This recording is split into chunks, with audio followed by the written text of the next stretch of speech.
Hello, Chasers, and welcome back to the Chasers channel, the podcast that helps small business owners chase the dream with confidence, clarity, and a whole lot of stress. I'm your host, Beks, a business and financial advisor with over 40 years of experience and the founder of the multi-award-winning Beks Business Solutions for Good. Today, we're exploring an activity that we generally will be doing for nearly a third of our lives, sleeping. Let's be honest, many business owners wear exhaustion like a badge of honor. Late nights, early starts, emails at midnight, and the old line, "I'll sleep when I'm dead."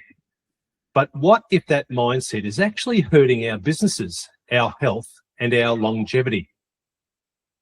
Now, before you think talking about sleep is going to be a snooze fest, stay awake with me. Today, I'm joined by sleep expert Dr Barton Jennings, a lung and sleep physician who has a private practice in Bentley, Melbourne, to unpack why sleep might be the most underrated performance tool for entrepreneurs. Barton, welcome to the show. Thanks very much, Chris, and thanks for having me. Thanks for the great introduction to the show. You're welcome.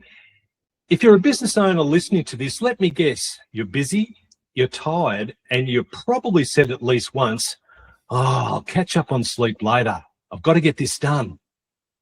In the Chasers community, we talk a lot about strategy, systems, cash flow, and growth. But today, we're tackling the one thing that quietly underpins all of it, sleep. We've normalized fatigue as the cost of chasing success. Barton, in business circles, burning the midnight oil and being tired is the new trophy. Why do so many entrepreneurs treat sleep as optional? And what's really happening when we do that? Well, I think it's a really good point, Chris. And I think, as you quite correctly pointed out, sometimes it has been thought of as a badge of honor. And you've heard people say, you know, they pump their chest out and say, I only need 4 or 5 hours of sleep. I can, function on that. And that allows me to get more done because, the temptation is always to stay up late, to get a little bit of extra work done, work a bit harder, or maybe get up early to start the day quicker. And it's easy to sometimes sacrifice sleep and think that, you're managing okay. But it's not exactly what the research says, and it's probably not what is actually happening. And so when people are chronically sleep deprived, it leads to problems. It leads to immediate problems with regards to productivity, affects concentration, the ability to focus. But also we need to remember about our long-term health. And we know that chronic sleep deprivation is associated with increased likelihood of disease in the long term. Disease such as Alzheimer's disease or dementia, cancers, and other chronic diseases, cardiovascular disease. So I think the importance of sleep, I think, can easily be under-recognized for the immediate benefits that we get and also the longer-term health benefits that we need. So we think hustle is often just hidden under performance then? Yeah, I guess. Yeah, so, you can keep going for a while, and if you're a bit sleep deprived over a short period of time or so, you can just keep going and going and going. But ultimately, it's probably not going to be your best interest. All right, Barton, so let's make this practical. A lot of business owners say, I get 6 hours of sleep a night and I'm fine. But how does someone actually know if their sleep is working for them? It's always a difficult question. So how much sleep do we need? And there's no simple, straightforward answer to that. There's no answer that is the same for everybody. We believe that it probably lies between 7 and 9 hours per night, and that's individual according to the person. So the person that says, I only need 6 hours of sleep a night, unless they're outside of the normal range, is probably that they're a bit underdone or a bit sleep deprived.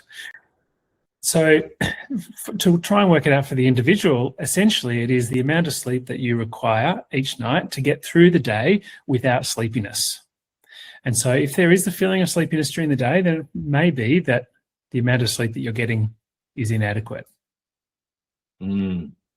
Yes, quite often when you've had a big day, you could fall asleep in front of the TV and quite easily nod off. That's right. And there's also the sometimes it's difficult to tease apart sleepiness from tiredness, and they're often used interchangeably, but it's probably useful to recognize the difference. And so sleepiness is what is defined as the inability to stay awake. So when you feel like you're going to fall asleep, or say if you were left without distraction just to lie down during the day, would you fall asleep quickly? If that's the case, then you are probably sleepy or excessively sleepy. More obvious examples are, if you're at your desk, or if you're in a meeting with somebody, or if you're driving or doing something where you should not be sleepy and you feel like, it's a bit hard to stay awake, then that's absolutely, abnormal sleepiness. But, people can also feel tired. Tired is, maybe lacking motivation, maybe just hard to get up, hard to get going, just feel exhausted and worn out. But if you were to sit down and watch TV, you wouldn't fall asleep. That's sort of more of a tiredness, and that sort of is slightly different to sleepiness. Yep.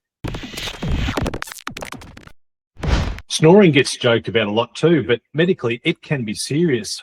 When should business owners stop laughing it off? Well, I think that if you snore, you probably should get it checked out, because the concern is that could be associated with underlying obstructive sleep apnea. And if there is obstructive sleep apnea, that affects the quality of sleep. And if your sleep quality is poor, it doesn't matter how much sleep you're getting, then you're probably going to feel sleepy during the day or not be getting the benefit from that sleep. So the reason people snore is essentially that their upper airway here, which is held open by muscle during the day, becomes relaxed and floppy. And so that airway that we're breathing through becomes relaxed and floppy, and the floppiness of the airway causes vibration, and the vibration causes the sound of snoring. If the airway closes enough to slow down or stop our breathing, then our brain will sense that quite quickly and wake us up from sleep so that we open up our airway and breathe again. That's quite protective, that's good. But if that happens frequently throughout the night, it causes multiple brief awakenings, and that affects the quality of sleep, resulting in sleepiness during the day. Right. And so we check that out with a sleep study, and a sleep study essentially monitors somebody overnight while they sleep, either in a hospital or at home. And it monitors for the quality of sleep, it monitors for the breathing, oxygen levels, heart rate, and everything sort of physiological that's going on in the body during sleep, so that we can see what the quality of the sleep is like, and also is there sleep apnea. Because if there's sleep apnea, treating that will improve quality of sleep very quickly and result in better quality sleep, so you get the value for the sleep you're getting. Yep. So Barton, let's be blunt, sleep apnea is actually dangerous. Yeah, it can be dangerous. Yeah, it can be dangerous in the immediate setting. One thing I think some people fear is that they could die during their sleep, and that doesn't happen. So there's no immediate danger of like falling asleep with sleep apnea and dying. The immediate danger is really the sleepiness. And so the main concern is falling asleep while doing something dangerous, and the obvious thing is driving. So car accidents are increased in people with sleep apnea. The long-term problems with sleep apnea are that it can lead to increase or high blood pressure, can increase risk of heart disease and stroke, and other things that are associated with sleep deprivation. But also in the short term, it can affect concentration and focus and all those things associated with poor sleep. Many business owners tell me they're exhausted in the morning but wired at night. How much of that comes down to the body clock being out of sync? Well, it could be. Yeah, that's right. And I think that's a common cause for difficulty sleeping that is sometimes under-recognised. And so if our body clock is in sync, then we should go to sleep at about the same time every night, get up at the same time every night. And sometimes people say, I wake up 5 minutes before my alarm goes off. Indication. Well, that's excellent, really. It's a good indication that your body clock is in sync, because your body is naturally waking up at the same time every day, and when your body is ready to wake up. An example of a circadian rhythm disorder or a problem with body clock is, say, in the teenager who stays up all night, maybe studying or playing computer games or going out, but then sleeping all day. And it often happens at the end of school because suddenly there's no routine anymore. So those big holidays or going to uni, Yep. And then suddenly they have to get a job that starts early in the morning and has to get up at, say, 7 o'clock, where they're used to getting up at 11 or 12, and they find it very hard to get up in the morning. And they often come in and they say that the problem is that they can't get to sleep at night. So they've been going to bed at like maybe 12 or 1 or 2 or something in the morning, and then have to go to bed at, say, 9 or 10 o'clock at night to be able to facilitate the wake up, but they can't get to sleep. And it's actually not a problem with getting to sleep, it's a problem with body clock. And so with overseas travel, I found when I came back recently from our Adriatic adventure, that was a big one for me. It took me ages to get back into the rhythm. Yeah, that's exactly right. And that's the body clock, another form of circadian rhythm disorder that can take a while for your body to get back into rhythm. Fair enough. And it's not a good thing to happen when you've got to get up early to go to the gym, that's for sure. No. Waking before your alarm, then feeling refreshed, your body clock is then aligned. Highly likely, When you think about that and your body clock being aligned, most business owners aren't even close. Burning the midnight oil and then trying to, get up in the morning and really, really out of sync. Yeah, and the most powerful effect on our body clock is light. And so one of the problems with working late at night and that tendency to work, then try and go to sleep is that often that's shining light in the eye, and that shining light in the eye is actually delaying our body clock, and so making us want to fall asleep later. And the other contributing factor to that is to prepare the body to sleep, you need to have a bit of wind down periods. So it's not a great idea having the mind racing with work and busy, working, and then expect the mind to be in a state ready to fall asleep.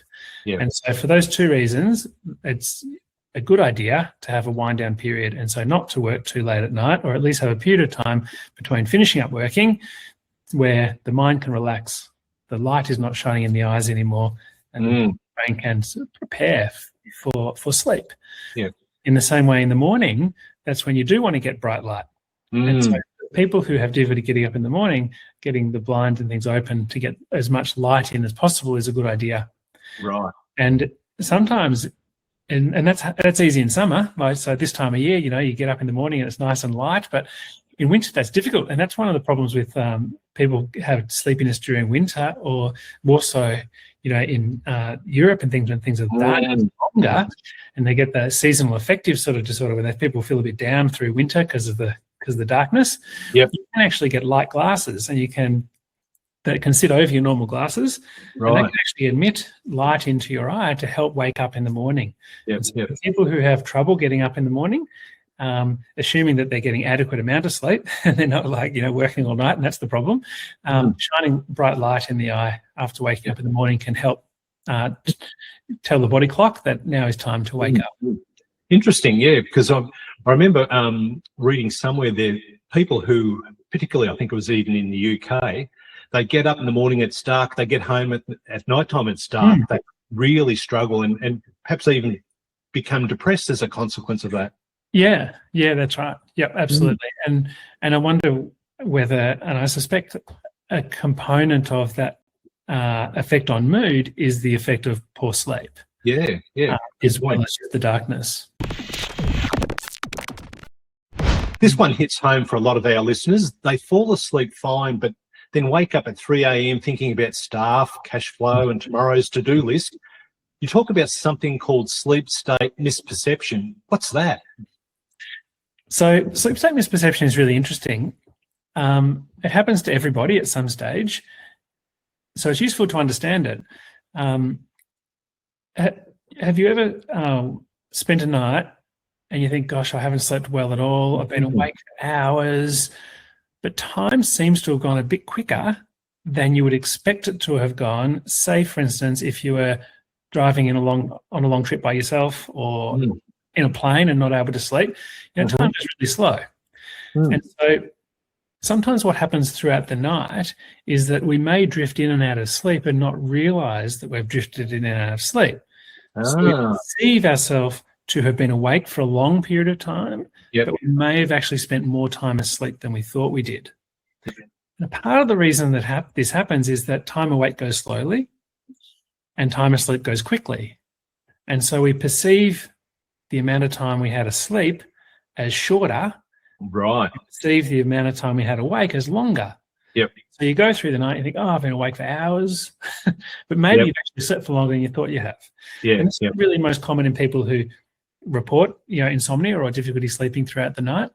Yep. And the reason why I think it's useful to recognize is that if you're having a bad night's sleep, just lying there and resting, you're probably getting more benefit than you think you are. Partly just because of the rest, but also you may be drifting in and out of sleep more than you think you are. Yep. And I think that helps people just to try and allay some of the worry about not sleeping. Because when you wake up at night time, then you start to worry. Like, firstly, it's worried about your payroll and all your other work-related things and your staff. Yep. And then it's like, oh, now I can't get back to sleep. Oh, I'm going to feel terrible tomorrow. Now I'm worried about tomorrow because I'm not sleeping well. That's right. The more your mind's racing, the more you're worried about what tomorrow brings, the worse it is for sleep. Yep. And the time that we sleep best is that when we don't think about it. Yeah. It's said that done, just don't think about it. So understand. As the busy entrepreneur, it's pretty easy to say and do, though, isn't it? Exactly right. Exactly right. So certainly just lying there and resting, people often get more benefit from. Yeah, fair enough. Good point. Some owners rely on sleeping tablets just to cope. What's your general advice here? In general, taking sleeping tablets I don't think is a good idea, because often people in all situations are after a quick fix, and it might be seen as a quick fix, just quickly go off to sleep. But it's not a good long-term way to cope with difficulty sleeping or not sleeping well, because ultimately the most important thing is to implement good sleeping habits to allow the body to get the rest it needs and to be able to and will sleep well. And so, for instance, the person who's working really hard, work, then has difficulty getting to sleep, and so counteracts that with a sleeping tablet, he's not really doing what the body wants to do, and he's not going to be a long-term fix. Yeah. And sleeping tablets interestingly, they tend to improve our perception of sleep, but actually don't really improve our sleep, and actually don't lead to feeling a lot better the next day usually. Right. So I think if people are going to use sleeping tablets, the one way that they can be effective is using them to get back into sync. So, for instance, what often people do is they say, okay, well, I'll see how I go tonight. If I don't sleep very well, I'll take a sleeping tablet. So they're going to bed setting themselves up to fail, because they've gone to bed expecting not to sleep, and they've got a failure plan in place when they do fail. So what I think, and then what they'll do is that they'll lie there, not sleep very well, and then they'll think, okay, it hasn't worked, I'm taking a sleeping tablet. Then they take a sleeping tablet and they feel disappointed that they've had to take a sleeping tablet, because I think most people actually don't want to have to take sleeping tablets. So I think the better way to do it is actually to think, okay, well, if I have 3 bad nights in a row, I will then take a sleeping tablet the following night. And so you make the decision to take a sleeping tablet when you get up in the morning of the 3rd day of poor sleep. Right. And so the difference is that, okay, if you have one bad night's sleep, say, okay, well, that's fine. That I haven't slept very well. I'm going to be okay today. I'm going to try again tonight. I haven't slept well last night, so I'll probably sleep better tonight. But if I don't, then I'll try once more. But if then that's 3 nights in a row, then I need to get back into sync. So what I'm going to do is I'm going to plan tonight to take that sleeping tablet at this time to prepare for sleep. So then suddenly you're going to bed.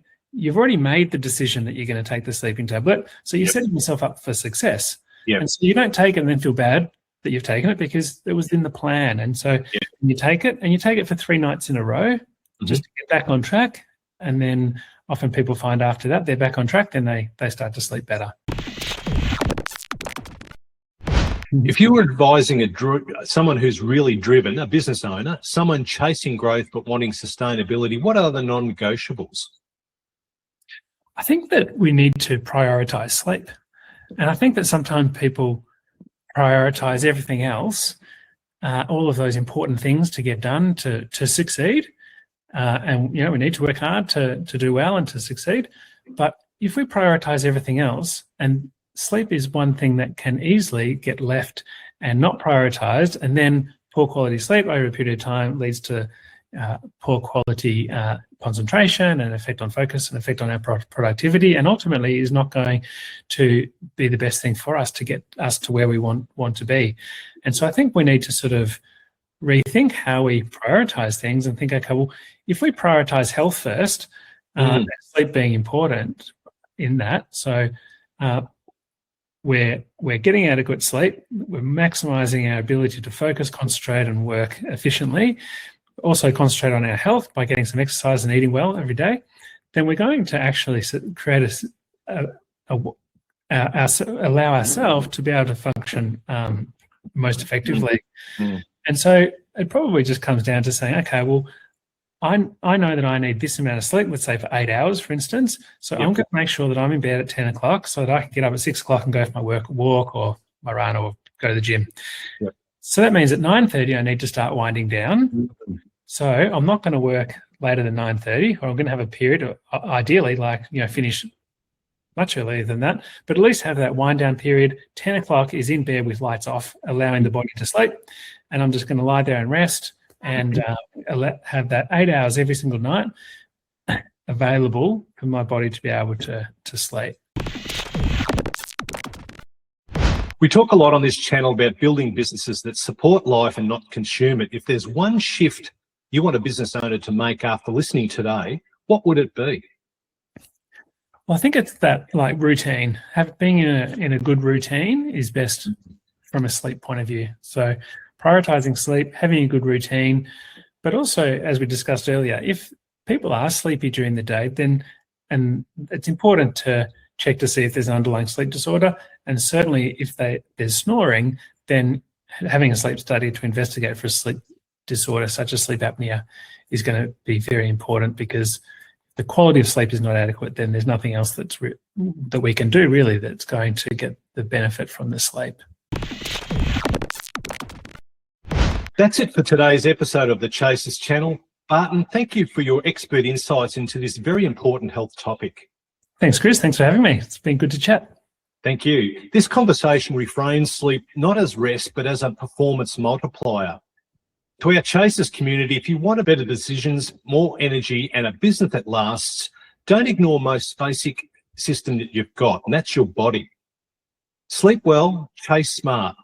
Thank you for listening. I'm Chris Beks, and I'll look forward to presenting our next episode to you real soon. If you enjoyed this episode and you'd like to help support the Chasers channel, we would love you to share it with your business friends and colleagues, post about it on social media, or leave a rating and review. To catch all the latest from Beks Business Solutions for Good, follow us on Facebook at facebook.com/Beks, Instagram @Beks, and on the internet at cbeks.com. Thanks again, and we'll be sharing new info with you on our next episode.